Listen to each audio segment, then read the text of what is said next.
In this August 31st episode of 3 Etobicoke, I'm going to take you through an adorable 1.5 story, 3-bedroom detached house in dated but good condition in Rexdale for only $869,000 and show you why, even though this is on a main street, it's very good value. A 2-story home in Mimico on a dead-end street that is only about 100 meters from the lake, listed at $1.5 million, and a large and historic 2.5-story house on a huge 97 by 236 foot lot that, even listed under $2 million, is having trouble selling, and I'll tell you why. If this is your first time watching, my name's Jonathan Lee and I'm an Etobicoke real estate specialist. 3 Etobicoke is a video series that I run weekly where I analyze 3 different Etobicoke properties at 3 different price points. As I'm starting to get regular viewership with this weekly program, I'm also open to having special requests either for a specific property currently available or recently sold, a price point to narrow down on, a specific style of home, or a neighborhood to feature on the program. If you want to make a special request, you can either leave a comment down below or shoot me an email at jonathan@JonLeeHomes.ca. Otherwise, if you would like to chat about real estate, you can schedule a call with me through Calendly at your convenience by clicking on the link below in the description. Now let's check out these homes. So we're a few days before Labor Day, and typically you're not going to find many new listings come out the days leading into the long weekend, especially one where most buyers' attention is focused mostly on preparing their kids for the first day of school, or of course enjoying that last weekend of the summer. That's kind of an unwritten rule of real estate. When you're a listing agent, you want to provide your sellers with the best chance of performing well with their listing, with their home. So most experienced agents, they will wait until after Labor Day to go live with a listing. So this week's 3 Etobicoke is a little bit of slim pickings, but I picked 3 homes that I thought were interesting nonetheless. The first listing that I have at our low price point is 2171 Kipling Avenue. It's listed at $868,868, taking offers anytime, listed by Get Sold Realty. It's a pretty quaint 1.5 story detached house with a detached garage. You can see it towards the rear here. And it's on a pretty comfortable 52 by 95 foot lot. It's likely going to be around 1,100 square foot, between the main and the upper level, with another maybe 650 square foot in the basement or so, for a total of around 1,800 square feet of interior space. It's been listed on the market for 9 days now. Not a long time, but it's had, more than a week of exposure. This house is on Kipling Avenue here. It's right across the street from Monsignor Percy Johnson Catholic Secondary School. This section of Kipling here, it's 2 lanes aside. As you can see here, here's the property on street view. You can see the traffic kind of going back and forth. I find in northern Etobicoke, in this section of Kipling here, it's mostly local traffic, kind of just driving around town. And most drivers that are, traveling further north, further south, they'll take either the Highway 27 or the 400 here. So it is a main road, but I don't think it gets too crazy busy. Let's go through the pics. So this property was built in 1954, and it's been owned by the same family since 1963. So here we are at the front, going into the house. As you can see from the pics, it's pretty dated, but it looks like it's been taken care of. Underneath this carpet on the main floor and on the upper level, there will be strip hardwood flooring. The kitchen, and as you'll see in the upcoming pictures as well, the bathroom, they will look pretty dated, but pretty clean as well. So if you're a buyer looking on a budget, you could live with this for the next 5 years or so until you could afford the real renovation. Here we are in the upper level. This is the first of 2 bedrooms, and this is the other bedroom, and that's the original hardwood strip flooring. Down into the basement here, there's your hot water tank, and then one of the other rec rooms in the basement. So everything looks pretty clean, and this is the main level bedroom here. Out towards the back, decent sized backyard. And that's the house. From a mechanical standpoint, I just want to point out it's heated using an oil furnace, which most people prefer to replace. You can replace it with a conventional natural gas furnace, which will set you back about another $5,000 or so, plus the cost of running a new gas line to the house. Or they're running some really great green rebates for electric heat pumps, which will probably cost a similar price with the new rebates. And honestly, this is probably the route that I would take if I were buying this property, or any property that currently has an oil furnace. Due to the carbon taxes, natural gas rates, they've got so expensive that at the peak of last winter, I was spending around $300 a month heating my house. And electricity is honestly, it's almost looking like it's cheaper to heat than natural gas these days. Plus, with electric heating equipment, it's a lot more efficient than it was, 15, 20 years ago. So it's an option that's actually reasonable and worth considering these days. Another thing to note, most likely this house will have a fuse box rather than a circuit breaker panel. These fuse boxes, they're not a big deal, just sort of dated technology, but every time you trip a circuit, you'll have to spend a few bucks replacing the glass fuse, rather than just flicking a switch switch on the circuit board. So you can upgrade to a panel for around $1,500 or so. And none of these mechanicals, I mean, they don't need urgent replacing. They're probably all functioning fine, just are old. So I want to just show you, just to the south of this property, you have this walkway here. You can kind of see it from the photo here. Here it is on Google Maps again. So you have a bit of extra separation from the house here to the south, and that'll just add a little bit of extra privacy. And the house in general, it looks like it's got like quite a bit of separation from its surrounding neighbors. There's this house immediately to the north here that's mainly just a garage, as you can kind of see through the street view. So even though it is on a main street, it looks like it will actually be relatively private. I've lived on a couple of different major streets before. A lot of people, they express worry and concern mainly due to noise. I find most people, they're not actually bothered by the noise from the whooshing of the cars as they're driving by. And most of the noise when you live on a major street, it's actually going to come from the acceleration of cars, trucks, buses. So if you're close to a stoplight, stop sign, bus stop, that's actually where most of the noise will come from. This is where the sounds that you typically associate with traffic are going to be generated. I just want to point out that it's not too far from a light, depending on how backed up traffic gets here. I mean, this house will be much more exposed to that noise, but 2171 might not be too exposed. In real estate, I find buyers and sellers, they tend to think in round numbers. You know, when you ask either a buyer or a seller what they want to buy or sell a property for, you know, they don't say $842,031. They say something like $850,000. And, you know, obviously depending on condition or location or value, they'll round up or down in $25,000, $50,000, sometimes $100,000 increments. Given this property's list price, $868,868, I think the seller's floor price is probably going to be $850,000. I ran a query for how many detached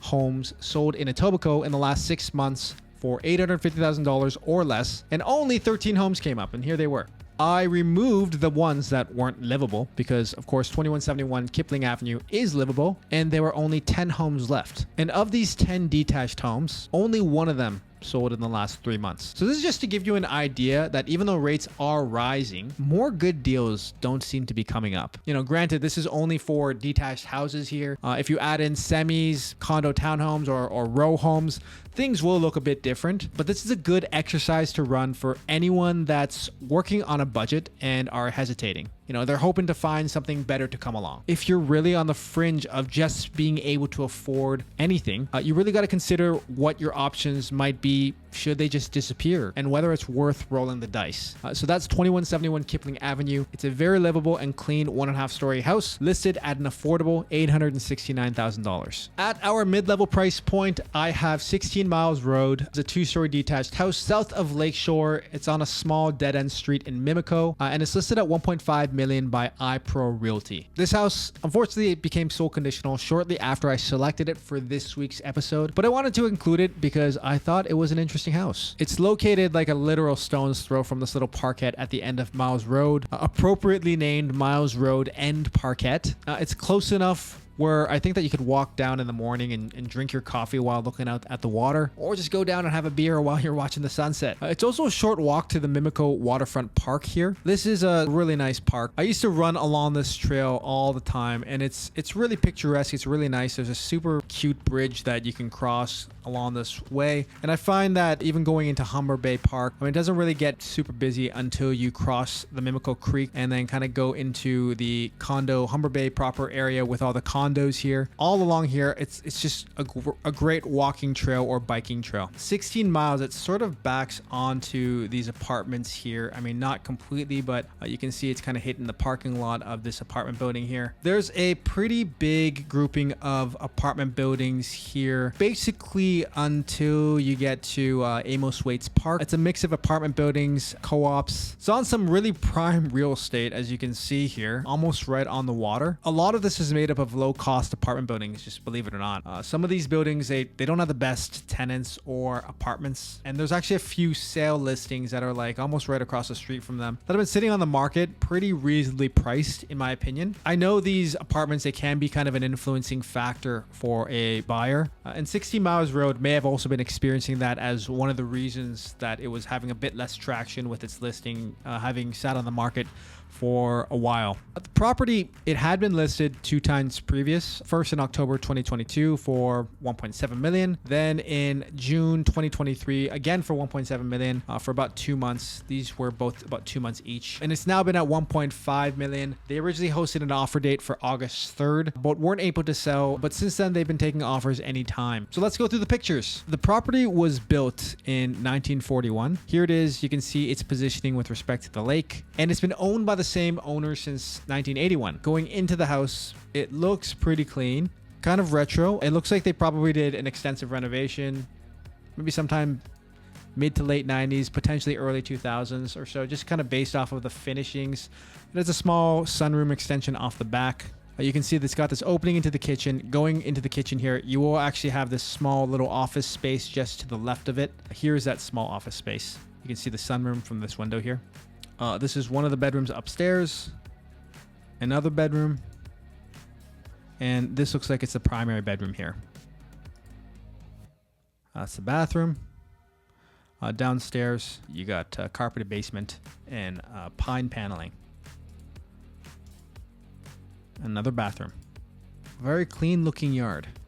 It looks like they've also refaced the front and potentially the side of the house as well. Probably, I don't know, maybe 15, 20 years ago. Overall, I really like this open concept layout that they have here. I think this layout looks really great. I think peeling off the wallpaper, repainting, adding in some pot lights, maybe some new light fixtures, it would take this house a long way. You know, and I don't mind like the red oak here, the pine paneling in the basement, the oak cabinets in the kitchen either. I kind of like the salt and pepper style tile. Maybe it's just because I'm a child of the 90s. I do like the face of this house as well. I think it's pretty classy. One area that I do feel is hurting this property a little bit is its electric heating and wall unit AC unit. I find most buyers are obsessed with forced air gas heating. As I mentioned with my low level price point, the carbon tax and just natural gas rates have really pushed the price of heating your home with natural gas up significantly to the point where I'm personally not against electric heat. You also tend to have more control of the rooms that you heat if you want like a room a little bit warmer or a little bit cooler, which is an advantage that you have with electric heating.